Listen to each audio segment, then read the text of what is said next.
नमस्कार दोस्तों, आप देख रहे हैं हमारा चैनल लेन देन न्यूज़ और मैं हूं आपका दोस्त दिनेश महेश्वरी। दोस्तों, हमारे चैनल में आपका स्वागत है। दोस्तों, काफ़ी दिनों से कृषि बिल को लेकर के कुछ विरोधी तत्वों द्वारा माहौल बिगाड़ने का प्रयास किया जा रहा है और आज हम इसी कृषि बिलों की सच्चाई आपके सामने पेश कर रहे हैं। हमारे साथ हैं एक्सपर्ट सीए मिलिंद जी विजयवर्गीय। मिलिंद जी नमस्कार। मिलिंद जी, अब आपको बताएंगे कृषि बिल का जो नए 3 कृषि बिल लाए गए हैं वो किसानों के हित में हैं। किसानों को किसी भी तरह से इसमें नुकसान नहीं है, फिर भी कुछ लोग इसका विरोध कर रहे हैं। तो आज इसी पर डिस्कस कर रहे हैं हमारे साथ सीए मिलिंद जी। मैं मिलिंद विजयवर्गीय, चार्टर्ड अकाउंटेंट। आज हम कृषि बिल से संबंधित जो भ्रांतियां फैली हुई है उनके बारे में डिस्कशन करना चाहेंगे। मोदी सरकार ने मानसून सत्र में 3 बहुत ही क्रांतिकारी कृषि बिल प्रस्तुत किए हैं जिनसे भारतीय कृषि व्यवस्था नई मॉडर्नाइजेशन की तरफ जाएगी और कृषि में एक क्रांतिकारी परिवर्तन आएंगे, ऐसी मुझे उम्मीद है। सबसे पहले जो 3 बिलों में से पहला बिल है कृषक उपज व्यापार एवं वाणिज्य विधेयक। इसके तहत सरकार ने किसानों को ये छूट दी है कि वो अपनी फसल को पूरे भारतवर्ष में कहीं भी ले जाके किसी भी राज्य में, अपने शहर में, गांव में, किसी व्यापारी को, रिटेलर को, फूड प्रोसेसिंग प्लांट को, वेयर हाउस को, जिसको वे चाहें अपनी स्वेच्छा से उनको बेचने का अधिकार दिया गया है।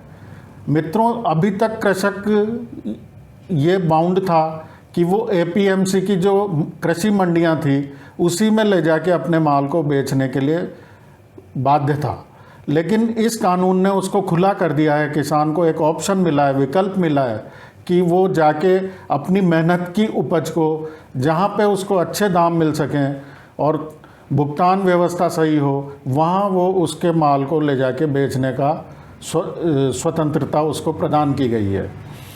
इसमें जो मंडी के अतिरिक्त उस क्षेत्र के जो फार्म गेट हैं, कोल्ड स्टोरेज हैं, वेयर हाउसिंग प्लांट है, उनसे भी वो डायरेक्ट वहाँ ले जाकर अपने माल को बेच सकता है। अब इसमें किसानों को या कुछ लोगों को ये भ्रांतियाँ हैं कि इससे मंडी व्यवस्था समाप्त हो जाएगी, एमएसपी समाप्त हो जाएगी, ई नाम जैसे सरकारी ट्रेडिंग पोर्टल का क्या होगा। तो मित्रों, ये बताना चाहूँगा, सरकार ने इस बिल में बिल्कुल क्लियर किया है कि मंडी व्यवस्था यथावत जारी रहेगी, उसमें उनकी समाप्ति का कोई प्रावधान नहीं किया गया है, बल्कि इस बजट में सरकार ने एपीएमसी को मजबूत करने के लिए बड़ी राशि एलोकेट की है। तो ये एक भ्रांति है कि मंडी व्यवस्था समाप्त हो जाएगी, मंडियां यथावत चलेगी, बल्कि किसान को एक विकल्प मिल गया कि वो अपनी मेहनत की उपज को ले जाके कहीं खुले बाज़ार में कहीं भी बेचे, एक्सपोर्टर को बेचे, किसी ट्रेडर को बेचे, किसी प्लांट को बेचे। दूसरा, एमएसपी के लिए इस बिल में बिल्कुल क्लियर है कि जैसे पहले व्यवस्था थी एमएसपी की, मिनिमम सपोर्ट प्राइस की, वो वैसे ही चलती रहेगी। तो इस दृष्टि से भी किसानों को घबराने की कोई ज़रूरत नहीं है कि एमएसपी की व्यवस्था समाप्त हो जाएगी। दूसरा जो बिल है मित्रों, वो है कृषक सशक्तिकरण एवं संरक्षण कीमत आश्वासन एवं कृषि सेवा पर करार विधेयक 2020। मित्रों, यह बिल क्रांतिकारी बिल है, एक नया दिशा देने वाला बिल है। अभी तक वर्तमान में आज 70 साल हो गए जिन लोगों को कृषि की ज़मीनें हैं, वो आज भी अब खुद ज़मीन को अपनी कृषि एग्रीकल्चर नहीं करते, वो किसी को मुनाफे पे देते हैं या जोतने के लिए देते हैं या करार पे देते हैं।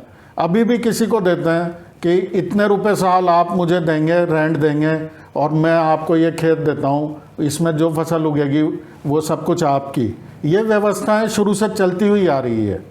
तो इस बिल में ऐसा कुछ नया नहीं है। उसमें कॉन्ट्रैक्ट फार्मिंग एक नाम दिया गया है, जिसके तहत अब कंपनियों को भी ये अधिकार दिया गया है कि वो किसानों से डायरेक्ट कॉन्ट्रैक्ट करे उस फसल का, और उस कॉन्ट्रैक्ट में वो कॉन्ट्रैक्ट केवल फसल का होगा, न कि ज़मीन का।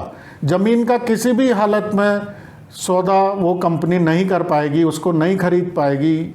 लोगों में ये भ्रांति है कि वो ज़मीन ले जाएंगे, ऐसा नहीं है। अगर आपका करार या कॉन्ट्रैक्ट केवल फसल का हुआ है तो वो कंपनी केवल फसल की ही हकदार है और उस पीरियड की हकदार है जितने पीरियड का आपने करार किया है। तो इससे कंपनियों के आने से कॉन्ट्रैक्ट फार्मिंग में देश में मॉडर्नाइजेशन होगा, जो हमारी पुरानी व्यवस्थाएं उनमें परिवर्तन होगा। कि एग्रीकल्चर में सबसे बड़ी ज़रूरत ही मॉडर्नाइजेशन की है। आज विश्व के अन्य देशों में पर हेक्टेयर प्रोडक्शन को उठा के देखें हम, और आज हमारे यहाँ के पर हेक्टेयर प्रोडक्शन को उठा के देखें तो काफ़ी ज़मीन आसमान का फ़र्क है। तो कहीं ना कहीं ये कंपनियां एक अच्छी तकनीक लाके और प्रोडक्शन में सुधार होगा। साथ ही वो जो आजकल एक ऑर्गेनिक खेती का ट्रेंड चला है, तो कंपनियां किसानों को ये भी समझाने में कामयाब हो पाएगी कि ऑर्गेनिक खेती को बढ़ावा दें तो ज़्यादा दाम मिलेंगे उनको, किसानों को। मित्रों, ऑर्गेनिक खेती एक बहुत बड़ा मुद्दा है। आज जब कोई बड़ा किसान होता है तो वो अपने घर में खाने के लिए जब गेहूँ बोता है तो खेत में एक छोटा टुकड़ा अलग से ऑर्गेनिक खेती का उपजाए हुए गेहूँ को ही घर में यूज़ करता है, और बाकी जो पूरे खेत में फर्टिलाइज़र केमिकल डाल के जो गेहूँ उगाए जाते हैं उनको वो बाहर बेचता है। तो इससे ये साबित होता है कि ऑर्गेनिक खेती की कितनी ज़रूरत है। तो जब कंपनियां आएगी वो बाज़ार की मांग के अनुरूप और दिशा के अनुरूप उस खेत में फार्मिंग करेगी, जिससे किसानों को नया आयाम मिलेगा और उनको नई चीज़ें मालूम पड़ने से आगे खेती में नए सुधार होंगे। तो इसमें जो किसानों को संशय है वो सब गलत है और नया सिस्टम एक ईजाद होगा, नई फार्मिंग होगी। तीसरा जो बिल है वो है आवश्यक वस्तु संशोधन विधेयक। इसके तहत सरकार ने अनाज, दलहन, तिलहन, प्याज, आलू आदि को आवश्यक एसेंशियल कमोडिटी एक्ट से हटा दिया है। तो यहाँ पे इस बिल में ज़रूर दो पहलू आते हैं कि अगर सरकार ने एसेंशियल कमोडिटी एक्ट से इन आइटम्स, ज़रूरी आइटम्स को हटा दिया तो इससे किसान को तो कोई फ़र्क नहीं पड़ेगा, लेकिन आम जनता, आम उपभोक्ता को ज़रूर फ़र्क पड़ सकता है कि चीज़ें महंगी हो जाएगी और उनकी पहुंच से बाहर हो सकती है। यहाँ पे किसानों को इस एक्ट से कोई फ़र्क नहीं पड़ रहा मित्रों। इस एक्ट से, जो थर्ड वाला एक्ट है एसेंशियल कमोडिटी एक्ट, इससे फ़र्क पड़ रहा है जनता को। जनता को इसमें मैं यहाँ सरकार से आग्रह करना चाहूँगा कि इस बिल में पुनर्विचार करें और इस पे सरकारी अंकुश जो एसेंशियल कमोडिटी एक्ट का अनाज और दलहन पे है और ज़रूरी चीज़ों पे वो बनाए रखे। कुछ सीमा तक स्टॉक लिमिट कहीं ना कहीं होनी चाहिए, अदरवाइज इसमें ब्लैक मार्केटिंग और मुनाफाखोरी शुरू होने की पूरी आशंका रहेगी। ये बात बिल्कुल सही है और सरकार को इस पर पुनर्विचार करके कुछ सीमा तक अंकुश लगाना चाहिए। ये ज़रूरी है कि जब कंपनियां निजी निवेश करेगी तो उनको स्वतंत्रता चाहिए बिजनेस करने के लिए, एक्सपांशन के लिए, लेकिन एक पूरी छूट देना भी गलत है। यहाँ पे वास्तव में ब्लैक मार्केटिंग को रोकने के लिए सरकार को एसेंशियल कमोडिटी एक्ट में थोड़ा पुनर्विचार करना चाहिए। अब मित्रों, ये तीनों बिल हमने डिस्कस किए। यहाँ पे मैं ये बताना चाहूँगा कि जब भी कोई नया सिस्टम आता है, मॉडर्नाइजेशन होता है किसी चीज़ का, तो उसके फ़ायदे दूरगामी होते हैं, आने वाले कई वर्षों तक उसके प्रभाव होते हैं। तो ये जो तीनों कृषि बिल आए हैं, ये भारत के एग्रीकल्चर सेक्टर में पूरा मॉडर्नाइज कर देंगे, क्रांतिकारी परिवर्तन ला देंगे, ऐसा मेरा सोचना है। मैं यहाँ पे कुछ एग्जांपल्स कोट करना चाहूँगा, जैसे कि शेयर मार्केट। सन 80 का दशक याद करें दोस्तों, उस समय फिजिकल डिलीवरी के सौदे हुआ करते थे और लोग शेयर का फिजिकल मार्केट जो बिखरा हुआ था, जिसमें बहुत घायला हुआ करता था, दलालों और इन्वेस्टर्स के बीच में ट्रांसपेरेंसी नहीं थी। और आज का हम शेयर मार्केट देखें, एक बटन क्लिक करने की ज़रूरत है और ऑनलाइन ट्रांसपेरेंट वे में इन्वेस्टर अपने अमाउंट को इन्वेस्ट कर पाता है। तो उस समय की सोच, उस समय जो छोटे छोटे ट्रेडर थे, गली गली में ब्रोकर थे, वो सब आज ट्रेडर हो गए ऑनलाइन। तो सिस्टम का बदलाव आया तो उसमें सुधार हुआ, तकनीकी में सुधार हुआ और चीज़ें ट्रांसपेरेंट होकर सामने आई। इसी तरह हम रेलवे रिजर्वेशन का एग्जाम्पल लेंगे। जब रेलवे रिजर्वेशन में कंप्यूटराइजेशन शुरू हुआ था तो काफ़ी विरोध हुआ। उसके पहले वो कार्ड सिस्टम के टिकट मिला करते थे, उसमें ब्लैक मार्केटिंग होती थी, लोगों को सीटें नहीं मिलती थी, रिजर्वेशन नहीं मिलता था। आज चारों तरफ एक क्लिक दबाओ आप मोबाइल पे और रेलवे टिकट आप ले सकते हैं। तो कहीं ना कहीं तकनीकी का और मॉडर्नाइजेशन का फ़ायदा होता है, ये बात निश्चित तौर पे कही जा सकती है। अगला हम एग्जांपल लेंगे कि ज्वेलरी सेक्टर में मान लो रिलायंस है या तनिष्क है, इस तरह के जो बड़े ज्वेलरी शोरूम आए तो सर्राफा बाज़ार में हड़कंप मच गया कि छोटे मोटे ज्वेलर्स के यार अब हमारा बिजनेस कैसे चलेगा।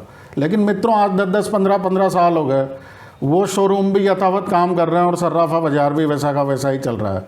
लेकिन कार्य पद्धति में उनकी वजह से, कंपटीशन होने की वजह से कार्य प्रणाली में सबकी में सुधार हो गया, चीज़ें ट्रांसपेरेंट होकर सामने आई और इन्वेस्टर को इन्वेस्ट करने में आसानी हुई। एक एग्जांपल और मैं कोट करना चाहूँगा यहाँ पे, वालमार्ट बेस्ट प्राइस का। बेस्ट प्राइस आने के बाद मार्केट में हड़कंप मच गया कि किराने वाले कहाँ जाएंगे, क्या होगा। लेकिन सब किराने वाले यथावत जारी है वैसा ही, बल्कि उनका बिजनेस और बढ़ गया। अब चीज़ें और ट्रांसपेरेंट हो गई, कार्य प्रणाली में सुधार हो गया, एक्सपायरी डेट मालूम पड़ने लग गई, MRP रेट मालूम पड़ने लग गई।